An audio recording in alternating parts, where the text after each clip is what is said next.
Bismillahirrahmanirrahim. Halo anak-anak, selamat pagi semuanya. Alhamdulillahirrabbilalamin. Hari ini hari Jumat ya, tanggal 30 Oktober tahun 2020. Kembali lagi Allah izinkan kita bertemu ya. Semoga anak-anak sehat semua hari ini. Di tengah libur Maulid Nabi begitu ya. Tetap semangat belajar. Baik. Assalamualaikum warahmatullahi wabarakatuh. Nah, hari ini hari Jumat, memperbanyak sedekah. Kemudian jangan lupa kukunya dipotong ya, dan membaca surat Al-Kahfi atau 10 surat pertama begitu ya. Dan memperbanyak sholawat. Kita bersolawat dulu ya. Allahumma sholli ala sayyidina Muhammad wa ala ali sayyidina Muhammad. Baik, kita awali pembelajaran hari ini dengan basmalah. Bismillahirrahmanirrahim. Anak-anakku, hari Jumat ini pelajarannya tahfiz dan literasi. Nanti Bu Ana akan membacakan sebuah cerita. Anak-anak siap mendengarkan dengan baik ya.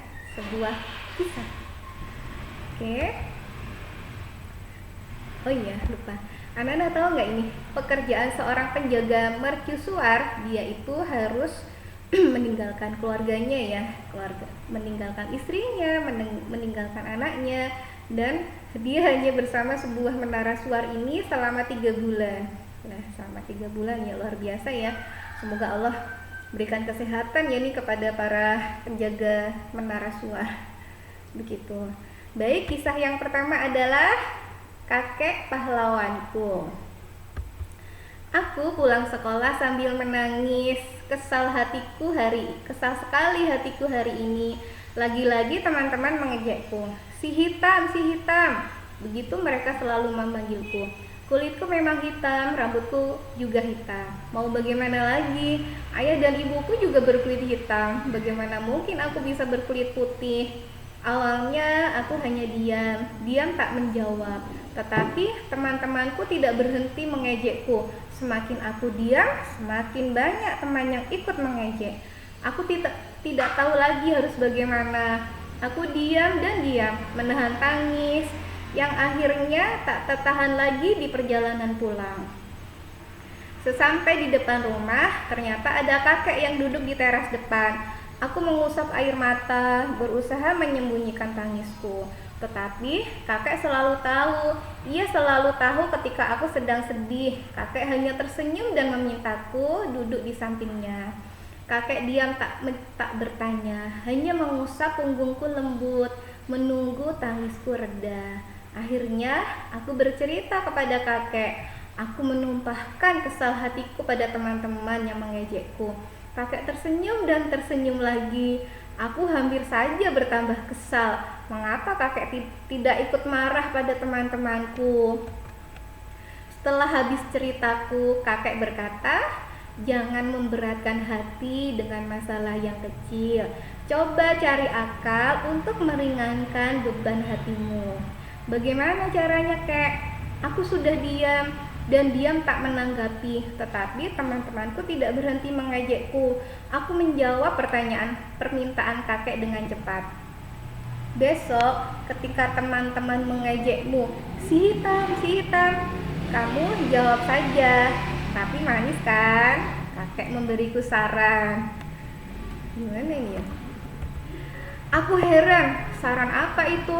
Aku takut teman-teman akan semakin mengejekku, tetapi kakek meyakinkan aku. Ia malah memintaku melatihnya berulang-ulang. Latihan ya sayangnya. Sore itu aku bisa tertawa. Biarlah aku coba saja besok. Mungkin saja kakek benar, begitu pikirku. Ternyata kakek benar. Esok harinya, ketika teman-teman mengejekku lagi, aku langsung menjawab. Aku menjawab dengan kalimat yang sudah berulang kali aku latih. Tapi manis kan? Ajaib. Teman-temanku lalu diam termangu mendengar jawabanku. Lalu salah seorang temanku menjawab pelan, iya sih, kamu memang hitam, tetapi memang manis juga. Begitu katanya. Temanku yang lain lalu tertawa. Aku juga tertawa. Kami memang berteman dekat.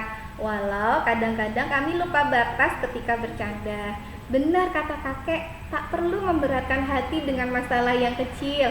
Gunakan akal yang cerdik untuk meringankan beban hati. Kakek membelaku dengan caranya yang cerdik. Kakek mengajarku untuk membela diri dengan akal pikiranku.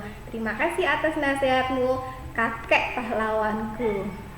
Ya, kisah ini ditulis oleh bernama Santi Hendriati. Baik, kisah yang kedua. Wah, ini ada apa nih?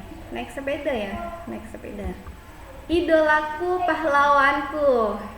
Sore ini aku termangu di teras rumah. Aku menyaksikan teman-teman bermain sepeda dengan riang. Mereka berputar mengelilingi lapangan di depan rumahku. Aku ingin seperti mereka. Aku ingin bisa mengendarai sepeda. Aku ingin bisa ikut pawai sepeda hias minggu depan. Tetapi aku belum bisa mengendarai sepeda. Ayah selalu pulang di malam hari. Tidak ada yang mengajariku naik sepeda. Aku tidak mungkin minta teman-teman mengajariku. Aku malu. Aku masih termangu ketika kulihat pagar depan terbuka. Abang pulang. Abangku sekolah di SMA Kabupaten kelas 10. Umurnya 6 tahun di atasku. Abang hanya pulang pada akhir pekan. Pada hari sekolah ia tinggal dengan paman yang rumahnya dekat dengan SMA Kabupaten. Abang duduk di sebelahku. Ia menanyakan kabarku. Aku langsung bercerita tentang keinginanku. Aku bercerita bahwa aku iri dengan teman-teman yang bersepeda di depan rumah. Abang langsung menggandeng tanganku. Ia mengajakku mengambil sepeda di belakang rumah. Diperiksanya ban sepeda. Agak kempis karena jarang dipakai. Abang meminta pompa sepeda kepada tetangga sebelah rumah. Aku hanya memperhatikan abang. Apa yang akan dilakukannya? Baik, setelah memompa ban sepeda, abang membawa sepeda keluar rumah. Ia memanggilku, ayo belajar naik sepeda dengan abang, begitu katanya. Aku pun tersenyum riang. Oh iya, abang kan pandai bersepeda. Ia malah pernah menjadi pemenang lomba balap sepeda di kabupaten. Aku lupa, abang sudah cukup besar. Ia bisa mengajariku bersepeda. Aku tidak usah menunggu ayahku punya waktu pada akhir pekan untuk mengajarku. Sore itu, abang membimbingku dengan sabar. Dipegangnya sepeda dari belakang. Diajarnya aku mengayuh dengan benar. Beberapa kali aku jatuh, tetapi aku tidak menyerah. Abang terus memberiku semangat. Langit mulai jingga, matahari hampir terbenam. Aku sudah mulai lancar bersepeda. Abang hanya mengikutiku dari belakang. Sepeda tidak perlu dipegangnya lagi. Aku senang sekali. Kalau aku rajin bersepeda setiap sore, minggu depan pasti aku sudah bisa ikut pawai sepeda hias. Abangku adalah idolaku. Tidak dihiraukannya tubuh lelah setelah menempuh perjalanan dari kabupaten. Abang sabar membantuku belajar bersepeda. Abangku adalah pahlawanku. Terima kasih abang. Ini juga ditulis oleh Santi Hendriati. Anak-anak, lanjut kisah literasinya di video selanjutnya ya.